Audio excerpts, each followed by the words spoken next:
Buenas noches, bienvenidos al Criminalista Nocturno.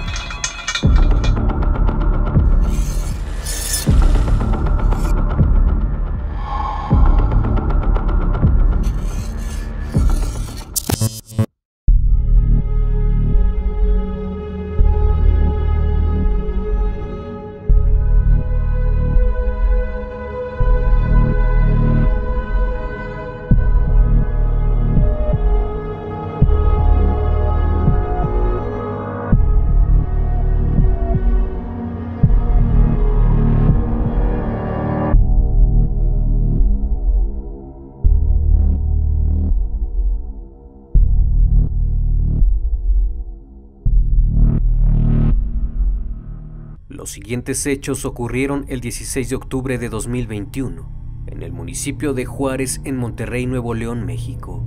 La noche del sábado, vecinos de la colonia Mirador de San Antonio reportaron a la policía gritos provenientes de una vivienda. Una mujer era la causante de solicitar ayuda. Desde el interior del hogar se escuchaban gritos desesperados. Por esa razón, los vecinos del lugar llamaron a la policía, pues no sabían lo que estaba ocurriendo en aquella casa. El Criminalista Nocturno. A las 9:42 de la noche de aquel sábado, la Secretaría de Seguridad Pública de Juárez recibió la llamada donde se reportaba una riña. El reporte indicaba que algunos vecinos estaban peleando. Aparentemente el hijo estaba golpeando a su papá. Mencionaron que el joven tenía unos 15 años de edad aproximadamente y que el señor era un adulto mayor. Cuando los oficiales acudieron al llamado, ya había transcurrido cerca de una hora, aunque ellos detallaron que habían acudido de inmediato. Durante el tiempo que estuvieron en el lugar, activaron la sirena y las luces estroboscópicas.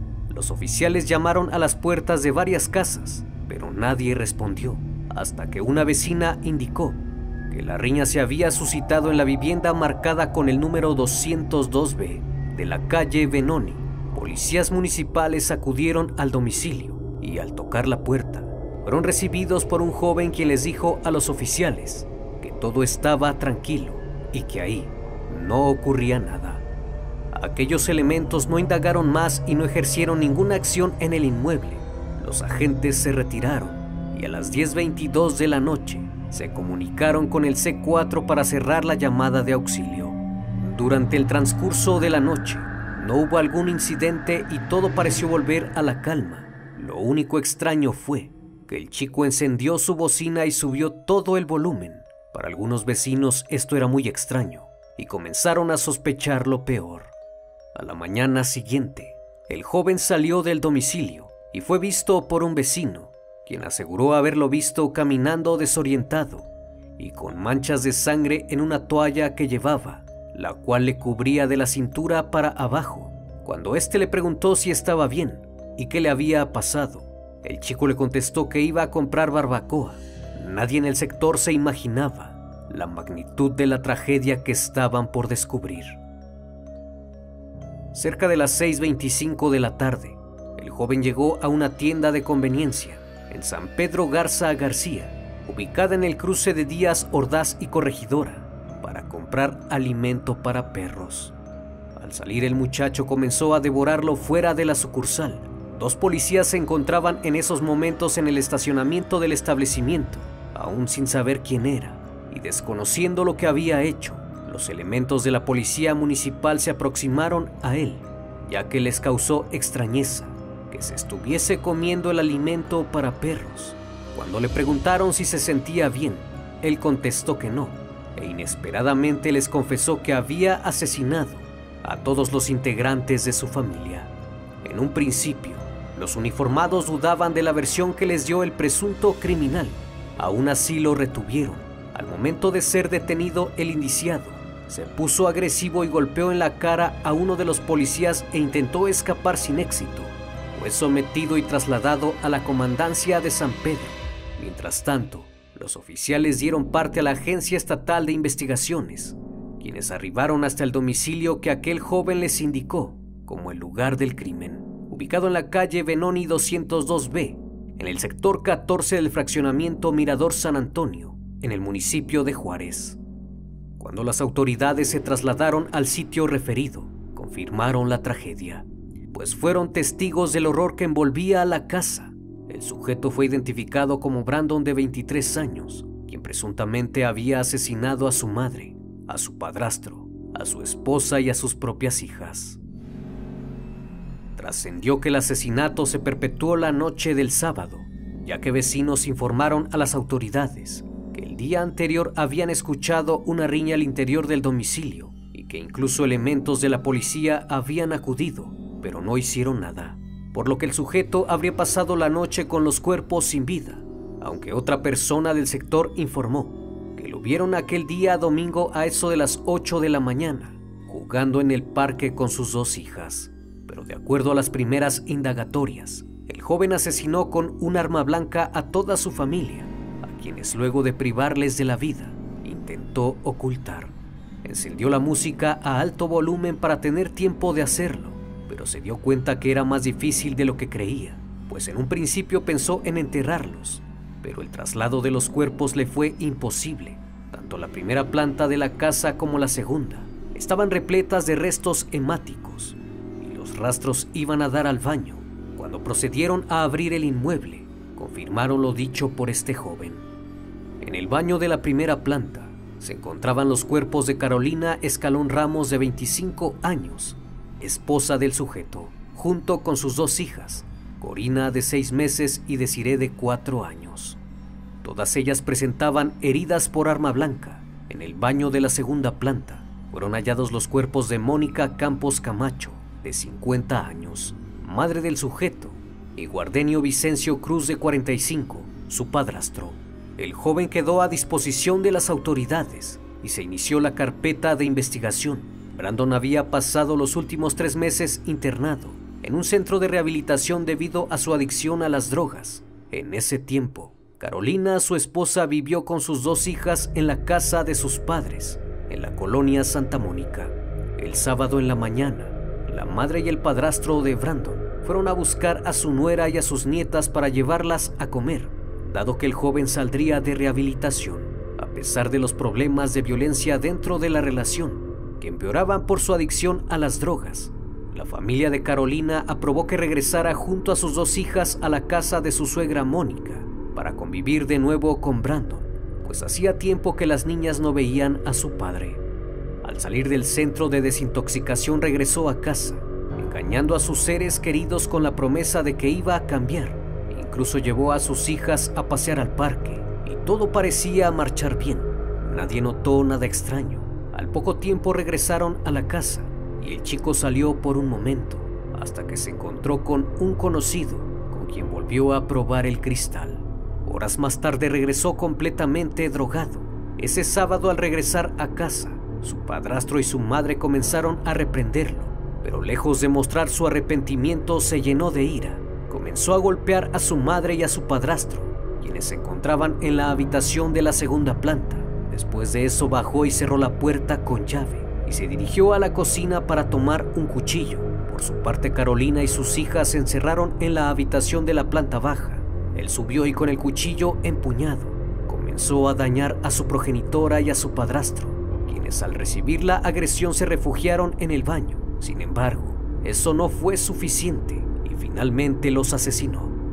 Mientras todo esto ocurría, Carolina gritaba desde el interior por ayuda. Sus vecinos escucharon los gritos de auxilio, pero sabían que era otro de los arranques de ira del chico y prefirieron no entrometerse, pues en reiteradas ocasiones sucedían peleas familiares de este tipo. Tiempo después de consumar el crimen, bajó al primer piso y procedió a asesinar a su esposa e hijas. De acuerdo a las investigaciones, el crimen fue cometido entre las 10 de la noche del sábado y las 7:30 de la mañana del domingo.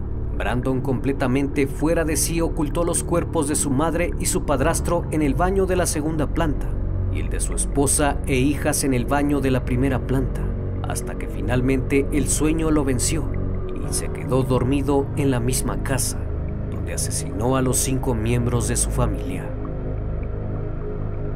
Al día siguiente despertó y al ver lo que había hecho quedó en shock.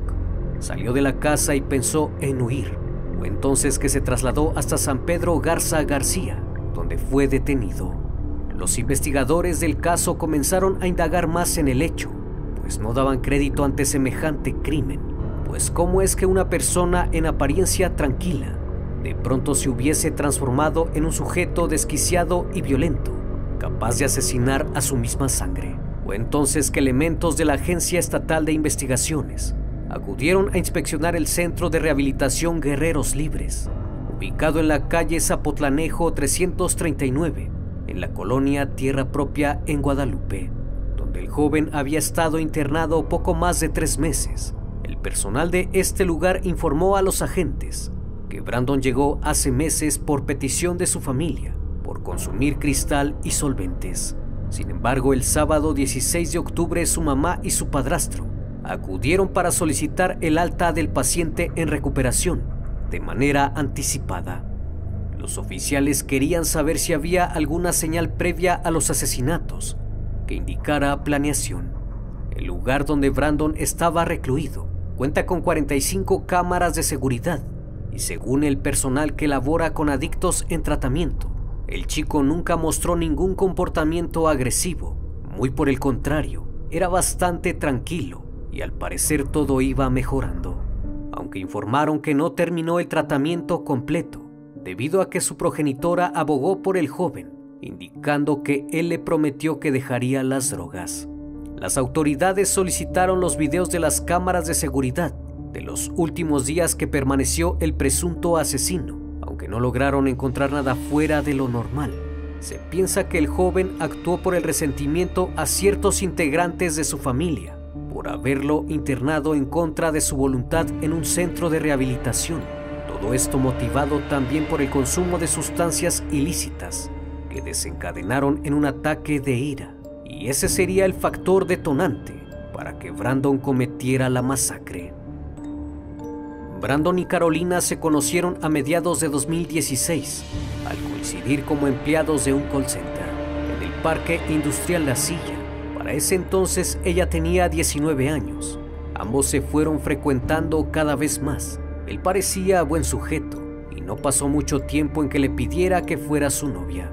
El romance entre ellos surgió y en un principio tenían muy buena relación, tanto así que a los pocos meses decidieron vivir en unión libre. Con el pasar del tiempo nació su primera hija y la conducta del joven empezó a cambiar. Pasaba de trabajo en trabajo y no lograba tener una estabilidad laboral, además de que se comenzaba a portar agresivo. Según personas cercanas a la pareja, constantemente maltrataba a Carolina, al grado de que también llegó a golpearla. La pareja comenzó a vivir en la colonia Las Lomas, un barrio popular de Juárez, Nuevo León, y según testimonios de vecinos y familiares a medios locales, se registraron incidentes de violencia familiar. Los pleitos, las separaciones temporales y las reconciliaciones eran constantes en la vida de los jóvenes. Brandon, sin trabajo fijo y con el sueño de ser rapero, no contribuía con los gastos del hogar. Cuando Carolina le reclamaba por ello, él la agredía de forma física y verbal. Aún así, tuvieron a su segunda hija y pronto el joven comenzó a tener problemas con las adicciones. En el año 2020, las peleas con su madre y su esposa eran las constantes de la vida del chico. Ante la conducta agresiva de su pareja, Carolina le pidió a una de sus amigas que elevara una oración por él, debido a que sospechaba que se le metía el diablo. Lo que ella no sabía era que la adicción de Brandon a las sustancias enervantes, en especial el cristal y fentanilo, se había agravado. Esa era la razón de que el comportamiento del chico fuera cada vez más agresivo. Cuando el joven fue anexado, Carolina y sus hijas se fueron a vivir a la casa de sus padres. Todos tenían la esperanza de que al fin el chico se alejara de las drogas y que esta vez rehicieran su vida en pareja, alejados de la violencia. Pero pronto todo se convertiría en una pesadilla que quedaría en los archivos criminales más terribles de la historia. Por otra parte, a principios del año 2007, Gaudenio Cruz, el padrastro de Brandon, quien trabajaba como guardia de seguridad, se alejó de su casa en la colonia Colinas de San Juan. Dejó a su esposa y a sus 4 hijas adolescentes en busca de una nueva vida, al lado de otra mujer y de otra familia. Sus seres queridos nada supieron de él durante casi 5 años. Su esposa María del Rosario se cansó de buscarlo para que lo apoyara con la manutención de sus hijas, y fue hasta la madrugada del lunes que se enteraron que el padre de familia había sido asesinado, ya que era una de las víctimas del crimen ocurrido en la colonia Mirador de San Antonio. El Ministerio Público continúa integrando la carpeta de investigación y analizando los elementos que determinarán la responsabilidad de Brandon, quien es acusado de asesinar a su esposa, 2 hijas, su madre y padrastro. En el lugar de los hechos se aseguró un cuchillo, el cual se presume es el arma empleada en el crimen. La audiencia del presunto multihomicida se llevó a cabo de manera virtual, en la que la defensa del joven solicitó más tiempo para presentar una prueba pericial de psiquiatría y buscar que su cliente sea declarado inimputable de los delitos.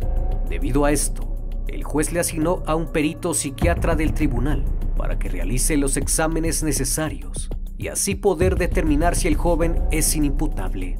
Mientras tanto, el sujeto permanecerá en prisión preventiva en un penal estatal. Durante la audiencia, Brandon afirmó saber lo que había hecho y se declaró culpable de asesinar a sus familiares en su domicilio, ubicado en la calle Benoni de la colonia Mirador de San Antonio. Un juez determinó, tras los múltiples asesinatos cometidos con arma blanca, vincular a proceso al imputado por los delitos de feminicidio y homicidio calificado. Hoy en día el caso aún está por definirse y en los próximos meses se conocerá el veredicto final. Como cada noche, estimado público, agradezco su compañía. Espero que sigan pasando un excelente día y estén de lo mejor. Esto es El Criminalista Nocturno. Hasta la próxima emisión. Buenas noches.